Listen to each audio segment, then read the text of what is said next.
Assalamualaikum warahmatullahi wabarakatuh. Salam sejahtera untuk kita semua. Perkenalkan, kami dari kelompok 5 akan mempresentasikan mengenai materi efisiensi dan ekuitas dengan nama anggota. Yang pertama adalah Adilah, yang kedua adalah Mita Nur Zahra, yang ketiga adalah Oktalina Sulistianingrum, yang keempat adalah Danu Damara, dan yang kelima adalah Hani Listina.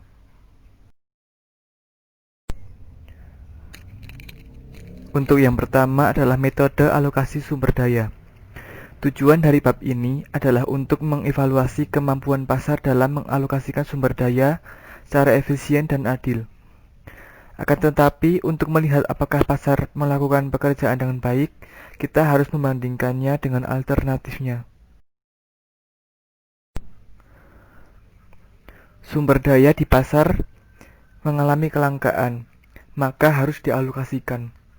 Sumber daya bisa dialokasikan oleh: yang pertama adalah harga pasar, yang kedua adalah perintah, yang ketiga adalah aturan mayoritas, yang keempat adalah kontes, yang kelima adalah yang pertama datang maka yang pertama dilayani, yang keenam adalah lotre, yang ketujuh adalah karakteristik pribadi, dan yang kedelapan adalah keadaan yang memaksa.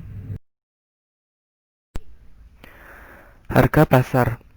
Ketika harga pasar mengalokasikan sumber daya yang langka, orang-orang yang bersedia dan mampu membayar harga tersebut mendapatkan sumber daya tersebut. Dua jenis orang memutuskan untuk tidak membayar harga pasar. Mereka yang mampu membayar tetapi memilih untuk tidak membeli, dan mereka yang terlalu tidak mampu dan tidak mampu membeli. Bagi banyak penyedia barang dan jasa, membedakan antara mereka yang memilih untuk tidak membeli dan mereka yang tidak mampu membeli tidaklah menjadi masalah. Akan tetapi untuk beberapa item, itu penting. Misalnya, orang yang tidak mampu membayar uang sekolah dan dokter. Karena orang yang tidak mampu membeli barang-barang yang dianggap penting oleh kebanyakan orang. Barang-barang ini biasanya dialokasikan dengan salah satu metode lain. Yang selanjutnya adalah perintah. Sebuah sistem komando mengalokasikan sumber daya dengan perintah seseorang yang berwenang. Dalam dunia ekonomi Amerika Serikat, sistem komando digunakan secara luas di dalam perusahaan dan departemen pemerintah. Misalnya, jika Anda memiliki pekerjaan, kemungkinan besar seseorang memberitahu Anda apa yang harus dilakukan. Tenaga kerja Anda dialokasikan untuk tugas-tugas tertentu dengan sebuah perintah. Selanjutnya adalah aturan mayoritas. Aturan mayoritas mengalokasikan sumber daya dengan cara yang dipilih oleh mayoritas pemilih. Seperti masyarakat yang menggunakan aturan mayoritas untuk memilih pemerintah perwakilan yang membuat beberapa keputusan terbesar. Aturan mayoritas bekerja dengan baik ketika keputusan yang dibuat mempengaruhi banyak orang dan kepentingan pribadi harus ditekan untuk menggunakan sumber daya secara efisien. Kontes mengalokasikan sumber daya kepada pemenang atau sekelompok pemenang. Contohnya acara olahraga yang menggunakan metode ini diasumsikan seperti para atlet yang bersaing dengan atlet lainnya dan pemenangnya mendapat bayaran terbesar. Jadi, kontes akan bekerja dengan baik jika upaya pemain sulit untuk dipantau dan dihargai secara langsung. Ketika seorang manajer menawarkan kepada semua orang di perusahaan kesempatan untuk memenangkan hadiah besar, orang-orang termotivasi untuk bekerja keras untuk menjadi pemenang. Namun, hanya sedikit yang mendapatkan hadiah besar, tetapi banyak orang yang bekerja lebih keras dalam proses untuk mencoba menang. Pertama datang, pertama dilayani. Metode pertama datang, pertama dilayani mengalokasikan sumber daya kepada mereka yang berada di baris pertama. Banyak restoran casual tidak akan menerima reservasi. Mereka menggunakan metode pertama datang, pertama dilayani untuk mengalokasikan tabel langka mereka. Metode ini paling baik jika sumber daya yang langka hanya dapat melayani satu pengguna dalam satu waktu secara berurutan. Dengan melayani pengguna yang datang lebih dulu, metode ini meminimalkan waktu yang dihabiskan untuk menunggu sumber daya menjadi gratis. Lotre. Lotre mengalokasikan sumber daya kepada mereka yang memilih nomor pemenang, menarik kartu keberuntungan untuk beruntung di sistem permainan lain. Jadi, lotre bekerja paling baik bila tidak ada cara yang efektif untuk membedakan antara calon pengguna sumber daya yang langka. Karakteristik pribadi. Ketika sumber daya dialokasikan berdasarkan karakteristik pribadi, orang-orang dengan berkarakteristik benar mendapatkan sumber daya. Beberapa sumber daya yang paling penting bagi Anda dialokasikan dengan cara ini. Misalnya, Anda akan memilih pasangan nikah atas dasar karakteristik pribadi. Tetapi, metode ini juga dapat digunakan dengan cara yang tidak dapat diterima. Mengalokasikan pekerjaan terbaik untuk orang kulit putih dan mendiskriminasi minoritas dan perempuan yang terlihat. Misal itu adalah contohnya. Maksa. Kekuatan memainkan peran penting baik dan buruk dalam mengalokasikan sumber daya yang langka. Misalnya perang. Penggunaan kekuatan militer dari satu negara terhadap negara lain telah memainkan peran yang sangat besar secara historis dalam mengalokasikan sumber daya. Supremasi ekonomi pemukim Eropa di Amerika dan Australia berhutang banyak pada penggunaan metode ini. Manfaat, biaya, dan surplus. Sisi permintaan pasar. Permintaan, kesediaan untuk membayar, dan nilai. Dalam kehidupan sehari-hari, kita berbicara tentang mendapatkan nilai dari uang. Saat kita menggunakan ungkapan ini, kita membedakannya nilai dan harga. Nilai adalah apa yang kita dapatkan dan harga adalah apa yang kita bayar. Permintaan individu adalah hubungan antara harga barang dan kuantitas yang diminta oleh satu orang. Sedangkan hubungan antara harga barang dan kuantitas yang diminta oleh semua pembeli disebut permintaan pasar. Sebagai ilustrasi dari permintaan individu dan permintaan pasar, kita dapat melihat pada gambar 5.1, di mana permintaan Lisa pada bagian A dengan harga $1 sepotong. Kuantitas yang diminta Lisa adalah 30 potong, dan pada gambar B, permintaan Nick, kuantitas yang diminta Nick adalah 10 potong, sehingga kuantitas yang diminta pasar adalah 40 potong, yang dapat kita lihat pada gambar pada bagian C. Kurva permintaan pasar adalah manfaat sosial marginal. Surplus konsumen. Ketika orang membeli sesuatu dengan harga yang lebih rendah daripada nilainya, mereka menerima surplus konsumen. Surplus konsumen adalah kelebihan manfaat yang diterima dari suatu barang di atas jumlah yang dibayarkan untuk itu. Kita dapat menghitung surplus konsumen sebagai keuntungan marginal atau nilai barang dikurangi harganya, dijumlahkan atas kuantitas yang dibeli. Sebagai ilustrasi, pada gambar 5.2a menunjukkan surplus konsumen Lisa dari pizza ketika harganya $1 per potong. Dengan harga ini, dia membeli 30 potong sebulan, karena potongan ke-30 bernilai tepat $1 untuknya. Tetapi, Lisa bersedia membayar $2 untuk potongan ke-10. Jadi, keuntungan marginalnya dari potongan ini adalah $1, lebih banyak daripada yang dia bayarkan, dan dia menerima surplus $1 pada potongan ke-10. Surplus konsumen Lisa adalah jumlah dari surplus tersebut semua irisan yang dia beli. Jumlah ini adalah luas segitiga hijau pada area di bawah kurva permintaan dan di atas garis harga pasar. Luas segitiga ini sama dengan alasnya, yaitu 30 irisan, dikalikan dengan tinggi $1,50 dibagi 2, yaitu $22,50. Area persegi panjang biru pada gambar 5.2a menunjukkan apa yang dibayar Lisa untuk 30 potong pizza. Pada bagian B, surplus konsumenik, segitiga hijau di bagian tersebut menunjukkan surplus konsumenik pada 10 potong yang dia beli, dengan harga $1 per potong. Dan pada gambar bagian C menunjukkan surplus konsumen untuk pasar. Surplus konsumen untuk pasar adalah jumlah surplus konsumen Lisa dan Nick. Untuk melihat bagaimana penawaran pasar mencerminkan biaya marginal, hubungan antara penawaran dan biaya sangat mirip dengan ide-ide terkait tentang permintaan dan keuntungan. Sebagai contoh, perusahaan menjalankan bisnis untuk mendapatkan keuntungan. Untuk melakukannya, mereka harus menjual output mereka dengan harga yang melebihi biaya produksi. Perusahaan mendapat untung ketika mereka menerima lebih banyak dari penjualan barang atau jasa daripada biaya produksinya. Seperti halnya, konsumen membedakan antara nilai dan harga. Demikian pula produsen membedakannya biaya dan harga. Biaya adalah apa yang perusahaan serahkan ketika menghasilkan barang atau jasa. Sedangkan harga adalah apa yang diterima perusahaan ketika menjual barang atau jasa.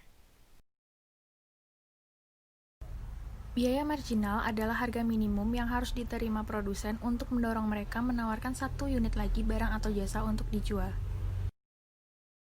Pasokan individu dan pasokan pasar. Hubungan antara harga barang dan kuantitas yang ditawarkan oleh satu produsen disebut pasokan individu, dan hubungan antara harga barang dan kuantitas yang ditawarkan oleh semua produsen disebut pasokan pasar. Max bersedia memproduksi pizza ke-50 seharga $10 di bagian A, dengan harga pasaran pizza $15. Max mendapat surplus $5 untuk pizza ke-50. Segitiga biru menunjukkan surplus produsennya pada 100 pizza yang dia jual masing-masing seharga $15 itu. Segitiga biru di bagian B menunjukkan surplus produsen Mario atas 50 pizza yang dia jual masing-masing seharga $15. Area biru di bagian C menunjukkan surplus produsen untuk pasar. Area merah menunjukkan biaya produksi pizza yang dijual. Surplus produsen. Surplus produsen adalah kelebihan jumlah yang diterima dari penjualan barang atau jasa di atas biaya produksinya. Surplus produsen max adalah jumlah surplus pizza yang dijual. Dengan harga $15 per pizza, kuantitas yang ditawarkan Max adalah 100 pizza dan kuantitas yang dipasok Mario adalah 50 pizza, sehingga kuantitas yang ditawarkan pasar adalah 150 pizza. Kurva penawaran di bagian A dan kurva penawaran Mario di bagian B dijumlahkan secara horizontal ke kurva penawaran pasar di bagian C. Kurva penawaran pasar adalah biaya sosial marginal atau MIC melengkung. Apakah kompetitif pasar efisien? Efisiensi equilibrium kompetitif. Equilibrium dalam pasar kompetitif terjadi ketika kuantitas yang diminta sama dengan kuantitas yang ditawarkan di perpotongan kurva permintaan dan kurva penawaran. Ekonomi dalam tindakan tangan tak terlihat. Anda dapat melihat tangan tak terlihat bekerja di dunia dan di dunia saat ini. Payung dijual. Penjual minuman dingin memiliki minuman dingin dan naungan dan dia memiliki biaya marginal dan harga persediaan minimum masing-masing. Pembaca di bangku taman memiliki keuntungan marginal dan kemauan untuk membayar masing-masing. Manfaat marginal pembaca dari bayangan melebihi biaya marginal vendor, tetapi biaya marginal penjual minuman dingin melebihi manfaat marginal pembaca. Kegagalan pasar. Kegagalan pasar yaitu situasi di mana pasar memberikan salah satu yang tidak efisien. Kegagalan pasar dapat terjadi karena terlalu sedikit barang yang diproduksi, dalam kata lain, kurang produksi, atau terlalu banyak diproduksi, dalam kata lain, produksi berlebih. Contoh dari kurang produksi, misalnya, jumlah pizza yang diproduksi 5.000 per hari, total surplus lebih kecil dari tingkat semaksimal mungkin.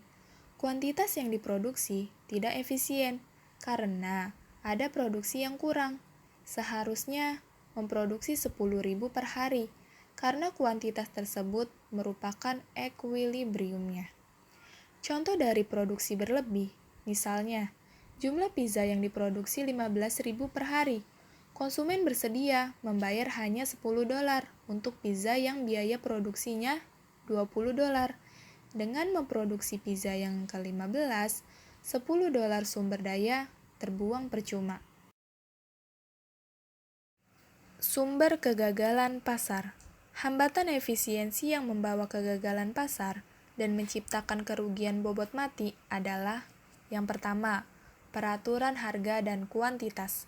Peraturan harga adalah memberi batasan pada sewa yang boleh dikenakan, dan peraturan kuantitas adalah batasan jumlah yang harus diproduksi, sehingga sering menyebabkan produksi yang berkurang. Yang kedua, ada pajak dan subsidi.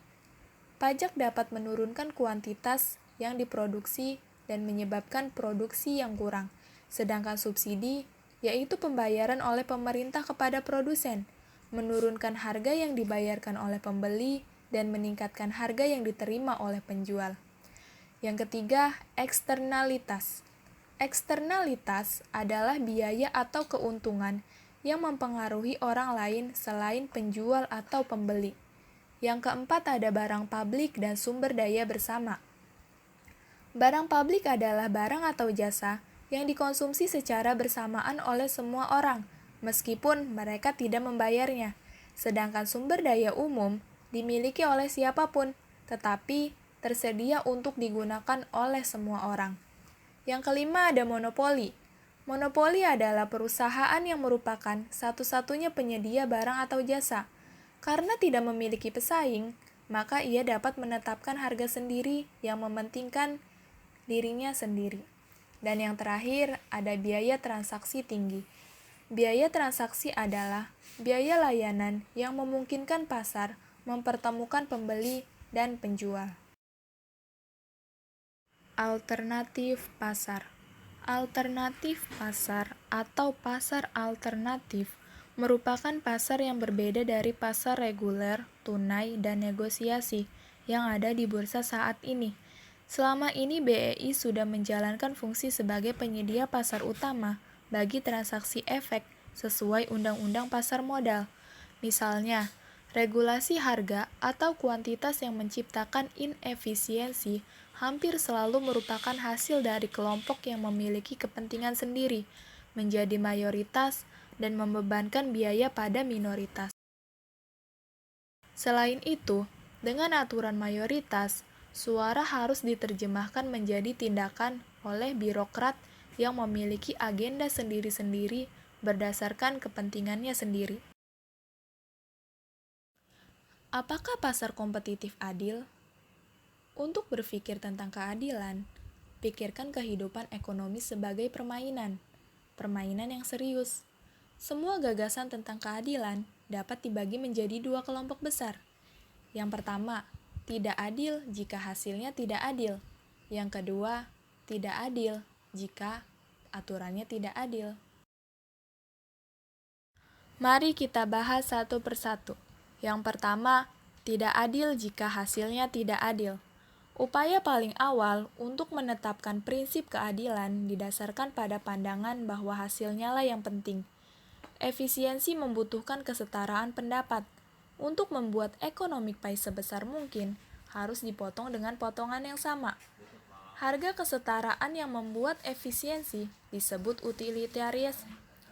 Efisiensi dan ekuitas. Para ekonom setuju tentang efisiensi, artinya mereka setuju bahwa membuat economic pie sebesar-besarnya dan memproduksi dengan biaya serendah-rendahnya. Dan para ekonom tidak setuju tentang ekuitas. Alasannya adalah, gagasan tentang keadilan itu tidak semata-mata gagasan ekonomi. Mereka juga bersinggungan dengan politik, etika, dan agama. Yang kedua, tidak adil jika peraturannya tidak adil. Gagasan bahwa tidak adil jika peraturannya tidak adil itu berdasarkan prinsip fundamental yang tampaknya terprogram ke otak manusia. Dalam kehidupan ekonomi, prinsip ini diterjemahkan menjadi sebuah persamaan kesempatan atau sebuah keadilan. Menurut Robert Nozick, gagasan keadilan mempunyai prinsip. Prinsip yang pertama, seseorang memperoleh sesuatu dengan jalan memproduksinya. Prinsip yang kedua, seseorang memiliki sesuatu karena diberikan kepadanya. Prinsip yang ketiga, seseorang mendapatkan kembali sesuatu yang dicuri darinya. Selain itu, Nozick juga menyebutkan keadilan harus mematuhi dua aturan. Aturan yang pertama, negara harus menegakkan hukum yang menetapkan dan memprioritaskan properti pribadi. Yang kedua, properti pribadi dapat dipindahkan dari satu orang ke orang lainnya hanya dengan pertukaran sukarela. Keadilan dan efisiensi. Jika hak milik pribadi diberlakukan dan jika pertukaran sukarela terjadi di sebuah pasar yang kompetitif, sumber daya akan dialokasikan secara efisien jika memiliki 1. Peraturan harga dan kuantitas. Kedua, pajak dan subsidi. Ketiga, eksternalitas. Keempat, barang publik dan sumber daya bersama. Kelima, monopoli. Keenam, biaya transaksi tinggi. Jadi, pada dasarnya, aturan-aturan ini memenuhi prinsip simetri. Jika ini semua tidak diikuti, maka prinsip simetri akan rusak. Sekian presentasi dari kelompok kami, ada kurang lebihnya mohon maaf. Terima kasih atas perhatiannya. Wassalamualaikum warahmatullahi wabarakatuh.